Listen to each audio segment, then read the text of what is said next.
Karim Wade. C'est-à-dire que demain, il faut l'appliquer pour X, il faut l'appliquer pour Y. Oui, ou bien doko def pour Karim, ou bien doko def pour Sonko, doko def pour Ken. C'est la justice aussi.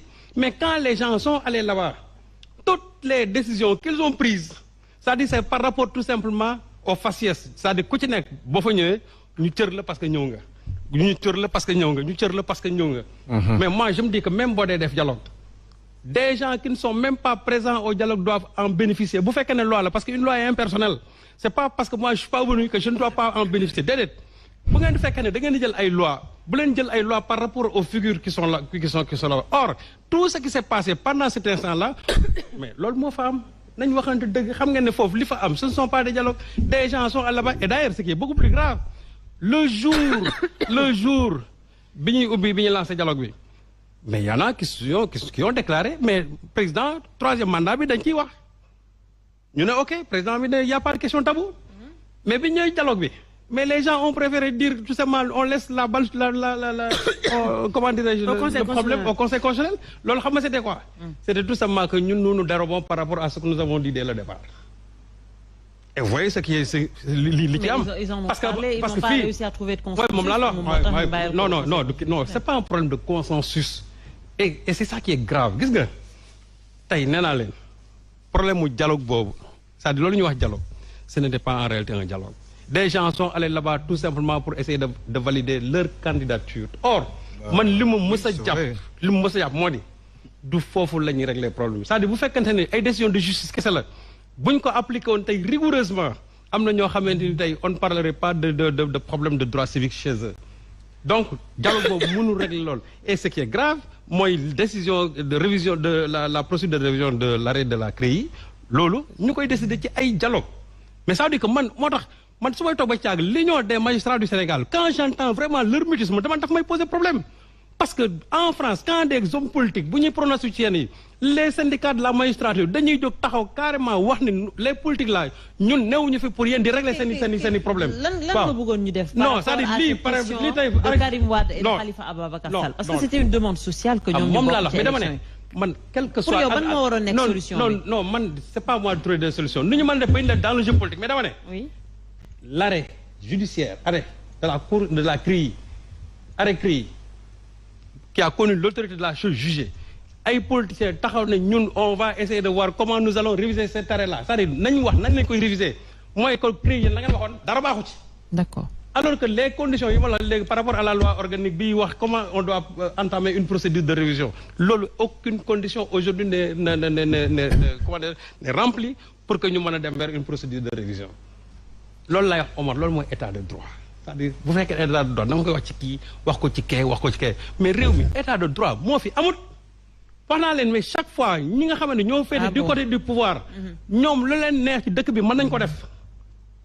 qui mais une fois que tu es dans l'opposition, ou bien une fois que tu es soupçonné et appartenant à l'opposition, c'est-à-dire, bon, nous avons atteint à la sûreté de l'État. Et c'est ça l'état de droit. Ça, c'est pas l'état de droit. Moi, Omar, il ne faut pas jouer avec les mots là. Vous savez que si nous avons normal, justice, vous pouvez appliquer, qu'on l'applique à tout le monde.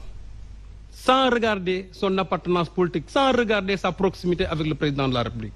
Parce que 2 poids 2 mesures. Non, 2 poids 2 mesures, dans une république. Donc, affaire Ousmane Sonko, j'ai dit que le problème même dépasse largement. Ousmane Sonko, il est dans la communication politique. Ousmane Sonko, si on est dans le chaos, Ousmane Sonko, élection législative, élection législative, il est dans sa communication politique. Dans son rôle. Non, il est dans sa communication politique. Comme les autres, aussi.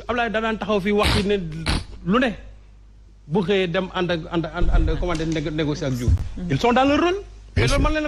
D'accord. Si nous procédons, mais ce que je veux dire, pour faire qu'un le président actuellement c'est bien lolo applaudir mais lui c'est le garant de la sécurité nationale et tout à l'heure président da nga wax ne Ousmane Sonko war na xoolaat bu baax sa communication c'est vrai mais parallèlement aussi ki nga xam ne moo jiite réew mi am na noo xam ni war nay xoolaat bu baax. ñoom ñaar parce que quand j'entends le président de la République buy wax même concernant Sonko sax président mënul taxaw sax wax ba tudd Ousmane Sonko. c'est un problème mais Sonko nag. mais chaque fois mu ne Macky Sall. Sonko voilà xam nga mais président de la République. non xam nga ba léegi gis nga Aïssatou les postures ne sont pas les mêmes. Pourquoi? Ousmane Sonko c'est un opposant. Macky Sall c'est le président de la République du Sénégal. mais pourquoi l'opposant ne respecte pas les non dama ne quand par exemple Macky Sall buy wax souvent même parlant de l'opposition da ngay dégg sax bu wax ay F gën mu ne ay F xawma lan. F xawma lan c'est-à-dire un président ne doit pas s'exprimer ainsi.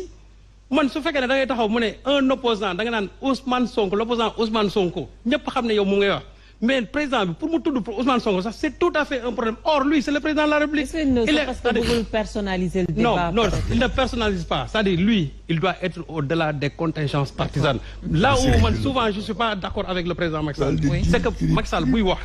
il se met dans la posture tout simplement d'un opposant keroog da ngay dégg mu naan woy ñoom sax affaire ay parrainage yi ay parrainage yi bu ñu leen kiiwul duñ ci génn mais un président doit s'exprimer ainsi alors que yow c'est toi qui dois arbitrer le jeu électoral yow yaa ko war a arbitrer ngay wax comme si c'est le chef de Benno Bokk Yaakaar qui est en train de parler. il doit s'élever Omar au-delà de tout ça. c'est-à-dire grandeur bi nag pour man man Serigne yenn saa dama comprendre. dama ne grandeur bi ces temps-ci. d'accord sur tous les débats il va parler de l'arrêt de la CREI. non, parce que c'est ça qui l'arrange. Non, c'est pas ça qui il a combattu la CREI. Oui. Durant tout son temps, aujourd'hui il parle de l'arrêt de la CREI. Mais pourtant, il va parler encore de l'arrêt de la CREI. Très bien. Alors que le combat contre la CREI, cette juridiction d'exception a été combattue par même Alioune. Même Alioune l'a combattu. Très bien. Alors, et le comité des droits de l'homme a exigé à l'État du Sénégal de réviser le procès de Karim Wade. Man suñu ma toppoon. xam nga loolu. On ne parlerait même pas de la révision de ça. Parce que tu as tous qui n'ont pas perdu leurs droits civiques. Que Karim et Khalifa n'ont jamais perdu leurs droits civiques. Tu l'as toujours dit. Compte tenu de l'article 34 du code pénal. Toujours, je l'ai soutenu ici. Et je l'ai argumenté. Et j'ai convoqué d'autres magistrats qui ont dit la même chose.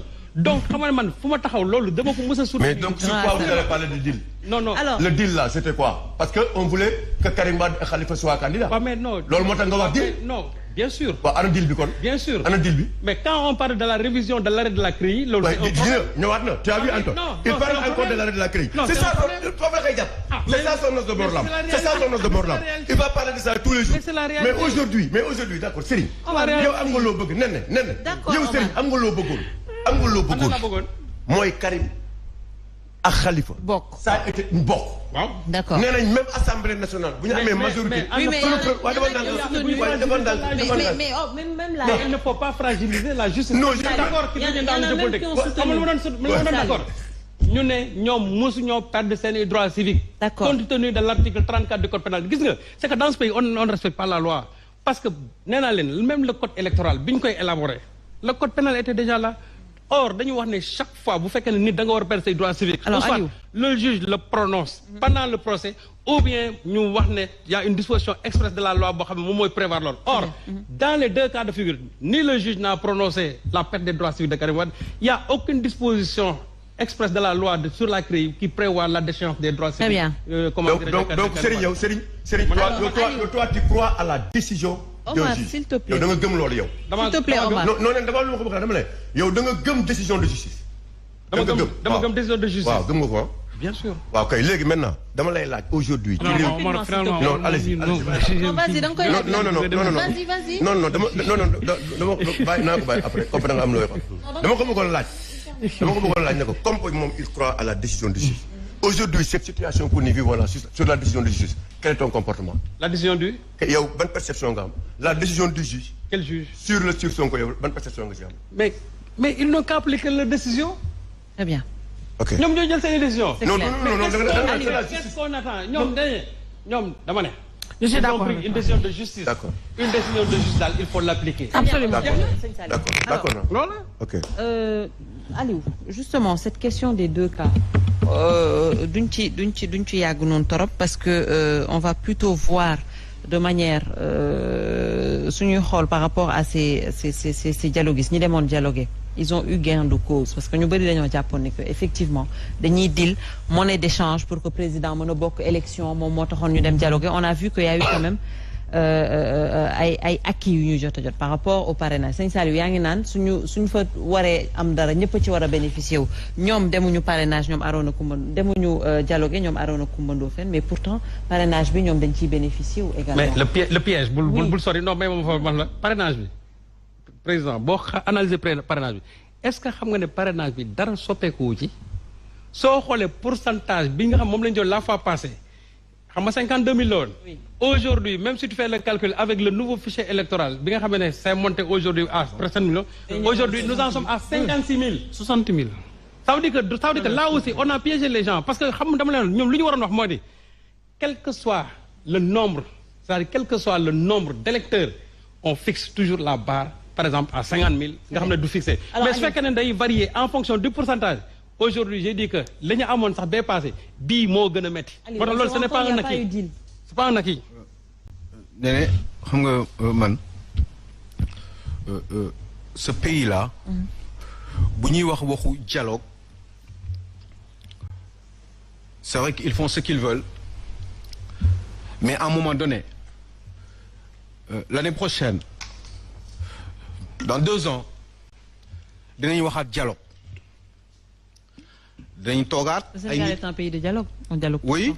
Mais am na yoo xam ne waratuñ nekk di ci waxtaan ci réew mi am na yoo xam ne dañ ko warul lijjanti définitivement ah pourtant dialogue bi principalement li tax ñu teg ko ñëpp xam nañ ni pour que ay candidats mën a ñëw bokk au départ tout de suite mooy seen priorité. Moi je pense que ni dialogue bi baaxul demin bi ni ñu demee dialogue c'est bien c'est des bonnes intentions mais baaxul te dina fi amaat. À mon avis même, je pense qu'il y a beaucoup d'hypocrisie loo xam ne dafa am ci biir dialogue bi réew mi bu fekkee da ngeen ko bëgg a defar ci dialogue bi mu génnee am na yu bari yoo xam ne waroon ngeen ko mën a waxtaanee du wul affaire u mandat kese affaire u république la Sénégal la constitution elle n'est pas bonne boo demee ci exécutif bi xam nañ li fa xew baaxul président de la république dafa am doole dañu war a wàññi doole président de la république. Président de la République waratul tout le temps et à tout moment muy nommé aux emplois civils et militaires di contrôler réew mi di contrôler décret yi dafa war a am un système de aller-retour yoo xam ne dafa war a am mu koy partager ak Assemblée nationale avec une quelconque commission les détails mënoon nañ ci dugg mais ñu xoolaat ko waxtaan ci parce que Sénégal président dafa am doole ñu ne léegi président dañ koy jox xaalis bu bari exemple ci dialogue bi dañ ci waroon wax man ma nekkoon ci rek ñu ne ma yow lan nga ci xalaat ñu ne dafa am ay fonds politiques yoo xam ne chaque année dañ koy voter un président de la République alors que lui il n'est pas responsable devant le Parlement ñu ne léegi xaalis boobu léegi dootu ko yorati on fait comme en France comme dañ doon toppandoo rek ñu toppandoo ba mu mët ñu ne c'est le premier ministre bi nga xam ne moom mooy déterminer di définir la politique de la nation ñu ne kooku léegi premier ministre boobu moom mooy yor fonds politique yi parce que c'est lui qui est responsable devant le Parlement et chaque année dañ koy contrôler pour xam xaalis bi fi mu dugg parce que 10 12 15 milliards c'est énorme quand même pour un président de la République boo xam ne chaque année mu yor ko boo nekkee 5 mandats imaginez leen le nombre de milliards qu'il a détenu et qu'il en faisait ce qu'il voulait loolu benn la nga ne léegi ñun suñu assemblée nationale bi ni ñu koy defee décor bi nekk assemblée nationale xam nga ni la moitié des gens qui sont à l'assemblée nationale amuñu niveau te mënuñu avancer loo réew mi mën nañ ko nag indi ay nit mën nañ am benn espèce de sympathie mais pour liggéeyal réew dëgg-dëgg il faut des bonnes personnes à l'Assemblée nationale ay nit ñu am xam-xam pour loolu il faut ñu changer le type de scrutin dans ce pays là nan la ñuy falee député loolu daf ko waroon di waxtaane ci biir dialogue bi j'ai une idée man pour man Sénégal dañu war a diviser Sénégal en 165 députés la dañu diviser Sénégal en 165 circonscriptions électorales moom un système à 2 tours ku gagné ñu xam ko képp koo xam ne mën nga nekk mën nga yeewu suba teel yow nee naa si nga ne man sama gox bii circonscription électorale la dama ciy bokk tant que je bénéficie de mes droits civiques nga dem déposer say kayit boo nekkee député yow yaay dem assemblée nationale pour mu bañ a amati doole bi nga xam ne moom le président di am au dernier moment à la dernière seconde le président Macky Sall a dit à Mimi Touré non du yow loolu waratul am ci réew te loolu pour dindi ko il faut que ñu changer le mode de scrutin dans ce pays là amul ci dialogue national ngeen dem ci une séparation des pouvoirs bi nga xam ne moom moo waroon am entre la justice entre le pouvoir exécutif et le pouvoir exécutif et le pouvoir judiciaire nga ne loolu nan lañ ciy waxtaanee nga ne il faut une séparation des pouvoirs nga ne ban façon séparation des pouvoirs nga bëgg nga ne il nous faut une séparation véritablement rigide des pouvoirs maanaam séparation bu leer nañ nga xam ne président bi dootul mënati dara ci ministre de la justice sax la ngay changé le mot ministère de la justice yooyu mën nañ dugg ci détail ñu joxe ci xalaat ñu ne léegi loolu nan lañ ciy waxtaanee ci biir dialogue bi amu ci ñu ne léegi pour loolu am ci réew équilibre boobu il faut que mu am parce que député yi nekk ci biir pouvoir législatif député yi nekk ci biir boo xoolee ni ñuy doxalee boo xoolee assemblée nationale ni muy dundee nit ñi ni ñuy fonctionner da ngay xam ni assemblée nationale liggéeyul véritablement deful véritablement son rôle pour loolu c'est parce que ñi fa nekk la moitié amuñu njëriñ parce que c'est pas que dañu bëggul mais dañu mënul pour changer réew dafa am yoo xam ne assemblée nationale dafa war di contrôler gouvernement contrôler mais dans tous les sens di xool gouvernement bi lan lay def mais ñooñu njàkkaarloog exécutif bi ñu war a liggéey ak ñoom il faut ñu xam gars yi lan la ñuy def il faut que mu am ay borom xam-xam yu nekk ci réew mi au moins les 3/4 la loolu mooy la moitié sax de l'Assemblée nationale waaye mënul nekk parce que dañ lay choisir